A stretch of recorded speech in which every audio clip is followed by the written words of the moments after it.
Hi friends, this is Rahul Rathore और आज हम बात करेंगे 11th स्नैपशॉट इंग्लिश बुक के चैप्टर 5 की, जिसका नाम है मदर्स डे। और इसको लिखा है जेबी प्रिस्टले ने। जेबी प्रिस्टले को नोबेल पुरस्कार भी मिला है, नोबेल साहित्य का लिटरेचर का पुरस्कार भी मिला है इस ड्रामा को लिखने पर। सो देखिए, इस ड्रामा में 4-5 कैरेक्टर है। सबसे पहले तो मिसिस एनी पियर्सन हैं, जिन्हें मिसिस पियर्सन कहा जाता है। एक इनके हस्बैंड हैं जॉर्ज पियर्सन। एक इनकी लड़की है जिसका नाम है डोरिस पियर्सन। इनका लड़का है सिरिल पियर्सन। और एक इनकी पड़ोसी है मिसिस फिजराल्ड। अब एक दिन मिसिस फिजराल्ड एनी पियर्सन के घर आती है। एनी पियर्सन और दोनों उम्र में थोड़ा सा अंतर है। मिसिस फिजराल्ड जो है वो ज़्यादा उम्र की है और एनी पियर्सन जो है वो कम उम्र की है। और सिरिल और डोरिस लगभग 21-22 साल की उम्र के हैं। देखिए, अब जो एनी पियर्सन है वो बहुत परेशान है, बहुत तनाव में है, चूँकि उसके घर में बहुत उसे काम करना पड़ता है और उसके बच्चे जो है दोनों और उसका हस्बैंड जो है उसके घर के होम के जो भी काम होते हैं उसमें कोई मदद नहीं करते हैं। अब एनी पियर्सन बहुत तनाव में रहती है अक्सर, चूँकि घर वाले उसकी इज्जत भी नहीं करते हैं और काम पूरा करवाते हैं। जब भी अक्सर घर आना जाना होता है तो चाय बनाना, खाना तैयार करना, टिफ़िन तैयार करना, कपड़ों पे प्रेस करना, ये सब चीज़ें। अब मिसिस फिजराल्ड जो है वो उनके घर आती है। मिसिस फिजराल्ड अभी कुछ दिनों पहले ही उनके घर पर आई है। मिसिस फिजराल्ड पूर्व इलाकों में अपने हस्बैंड के साथ रहती थी, जो कि सेना में थे। और जो मिसिस फिजराल्ड है वो कुछ टोने टोट के जानती हैं, ज्योतिषी वगैरह जैसे होते हैं इस तरह की कुछ टोने टोट के जानती है। कार्ड वगैरह जो रहते हैं उन कार्ड से भविष्य बताना या कुछ चीज़ों को जो सस्पेंस वाली सीक्रेट वाली चीज़ें रहती है उसको ओपन करना, ये उनकी आदत में शामिल था।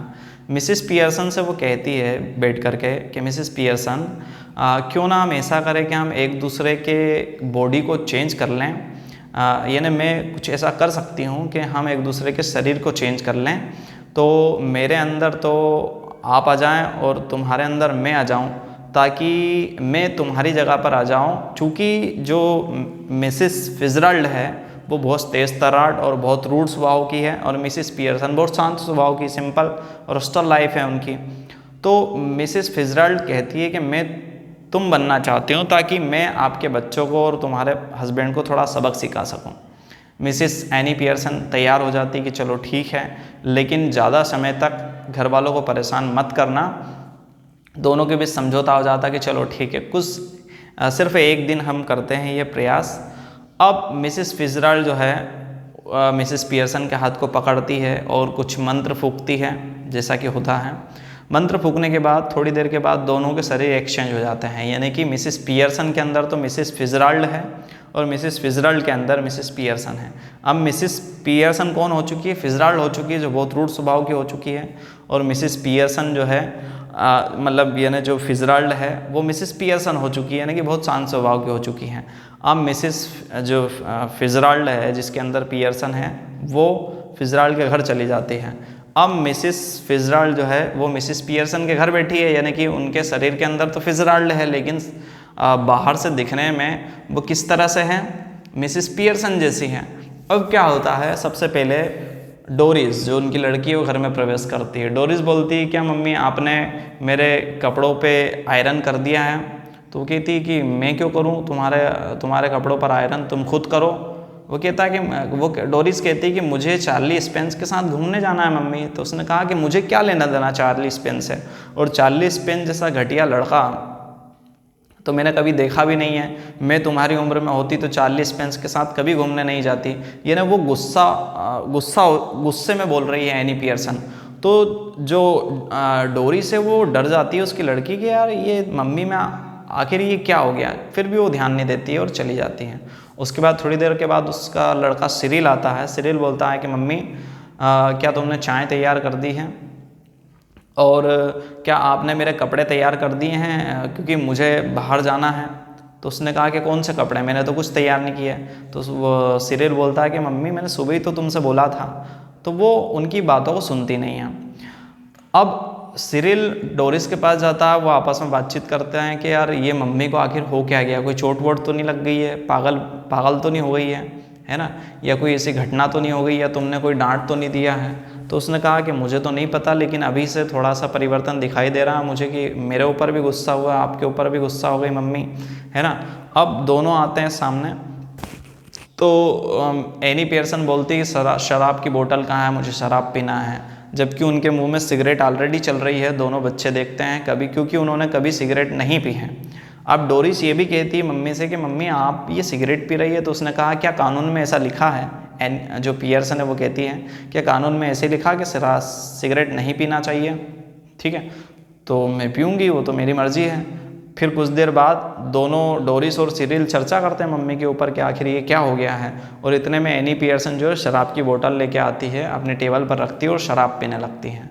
थोड़ी देर के बाद उनके जो हस्बैंड हैं जॉर्ज पियर्सन, वो प्रवेश करते हैं घर के अंदर।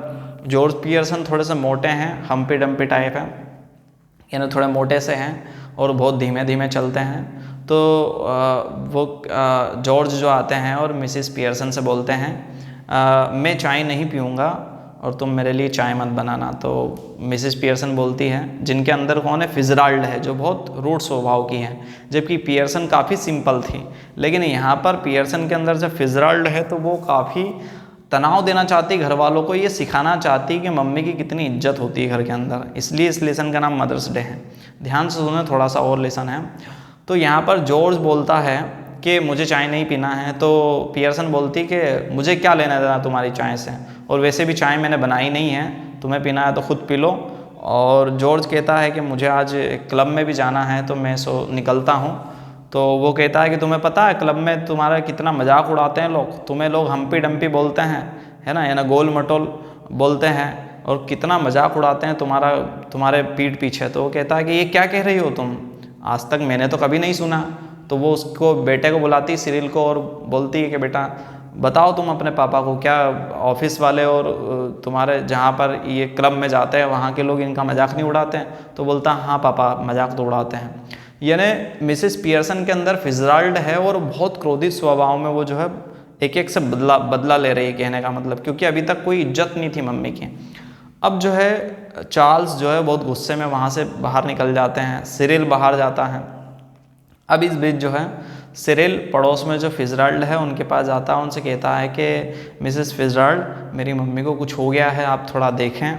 अब थोड़ी देर के बाद फिजराल्ड आती है, तो फिजराल्ड बोलती है कि सिरिल कोई तनाव वाली बात नहीं है, मैं तुम्हारी मम्मी को कुछ समझाती हूँ, ठीक है, कि इस तरह का व्यवहार ना करें। इस बीच में डोरिस मम्मी से कहती है क्या मम्मी क्या आप ऐसा ही व्यवहार रखेंगी हमारे साथ, है ना, यानी क्या आप संडे या जो छुट्टियां रहती क्या उसमें भी कुछ नहीं करेंगी। तो वो बोलती है नहीं, तुम 8 घंटे काम करके आते हो तो मैं भी 8 घंटे काम करूँगी, मेरे 8 घंटे ख़त्म हो जाएंगे, उसके बाद मैं कोई काम नहीं करूँगी। और जैसे तुम्हारी जो वीकेंड्स की छुट्टियां रहती है सैटरडे संडे की, वो सैटरडे संडे की छुट्टियां मैं भी मनाऊंगी, तो मैं भी कोई काम नहीं करूँगी। यानी मिसेस पियर्सन बोलती है तुम्हें ही खुद का काम करना पड़ेगा। अब वो तो डर जाते हैं, तो सिरिल पड़ोस से मिसेस फिजराल्ड को बुला के लेके आते हैं। मिसेस फिजराल्ड जो है अब तीनों घर के बाहर है, और मिसेस फिजराल्ड जो है वो मिसेस पियर्सन के पास आती है और कहती है कि आज तो मज़ा आ गया। चूँकि कौन बोलती है, फिजराल्ड बोलती है कि आज तो मज़ा आ गया। फिजराल्ड अभी कौन है, फिजराल्ड वो है जो मिसेस पियर्सन के अंदर बैठी है, जो उनकी माँ का रोल कर रही है, ठीक है। तो कहती है कि आज तो मज़ा आ गया और ये मैं कंटिन्यू रखना चाहूँगी। तो मिसेस पियर्सन जो फिजराल्ड बाहर से दिखती है वो कहती है कि नहीं नहीं तुमने मेरे बच्चों को बहुत परेशान कर दिया, अब नहीं। तो कहती है कि सारा मज़ा ख़राब हो जाएगा अगर तुम वापस से अपने बिहेव को चेंज कर लोगी तो। अगर तुम चाहो तो हम शरीर को एक्सचेंज कर सकते हैं, लेकिन तुम में कोई भी परिवर्तन नहीं होना चाहिए। आखिरी में जो मिसेस पियर्सन है वो वापस फिजराल्ड का हाथ को पकड़ती है और मिसेस फिजराल्ड और पियर्सन दोनों एक दूसरे के शरीर को चेंज कर लेते हैं। और उसके बाद जो मिसेस पियर्सन ओरिजिनल है वो मिसेस पियर्सन हो जाती है, मिसेस फिजराल्ड जो है वो मिसेस फिजराल्ड हो जाती हैं। और मिसेस फिजराल्ड जो है वो पियर्सन से कह देती है कि अब तुम अपने बिहेव को चेंज मत करना थोड़ा सा भी, वरना घर वाले फिर से तुम्हारे मज़े लेना शुरू कर देंगे, ठीक है। ये बात होती है। अब वो घर वाले को बुलाती है मिसेस फिजराल्ड और कहती है कि मैंने तुम्हारी मम्मी को पियर्सन को समझा दिया है, लेकिन तुम्हें मिसेस पियर्सन की इज्जत करना पड़ेगी, वो जो कहती है उसका पालन करना पड़ेगा, अदरवाइज़ वो अपने इस बिहेव को कभी चेंज नहीं करेगी, ठीक है। इस बीच शराब वराब भी छूट जाती है उसकी, शराब के नशे में तो ऑलरेडी वो थी सही। तो यहाँ पर मिसेस पियर्सन के जो हस्बैंड हैं जॉर्ज, डोरिस और सिरिल, तीनों आते हैं, सॉरी बोलते हैं, माफ़ी मांगते हैं और कहते हैं कि जैसा तुम चाहोगी वैसा होगा, लेकिन आगे से इस तरह का बिहेव ना करें। मिसेस पियर्सन अभी भी थोड़ी सी रूड रहती है, चूँकि उन्हें तो उसी माहौल को बनाए रखना है। तो यहाँ इस लेसन से ये पता चलता है कि हमें अपने पेरेंट्स की या अपने मम्मी की इज्जत करना चाहिए, चूँकि वो इतनी मेहनत करती है हमारे लिए, इतना हमारे लिए खाना बनाती है, टिफ़िन तैयार करती है, हमारे कपड़े धोती है, ठीक है, प्रेस करती है, लेकिन फिर भी आज के जो मॉडर्न लाइफ के जो नए लड़के लड़की होते हैं वो मम्मी की इज्जत नहीं करते हैं। तो इस मदर्स डे लेसन से यही पता चलता है। जेबी प्रिस्ले ने इसको लिखा है और इन्हें नोबेल प्राइज़ भी मिला है इस लेसन को लिखने पर। इस लेसन से आपको काफ़ी चीज़ सीखने को मिली होगी। So thank you so much, और निरंतर वीडियो को देखते रहें। मैं और भी बहुत सारे वीडियो आपके लिए क्रिएट कर रहा हूँ। So thank you so much.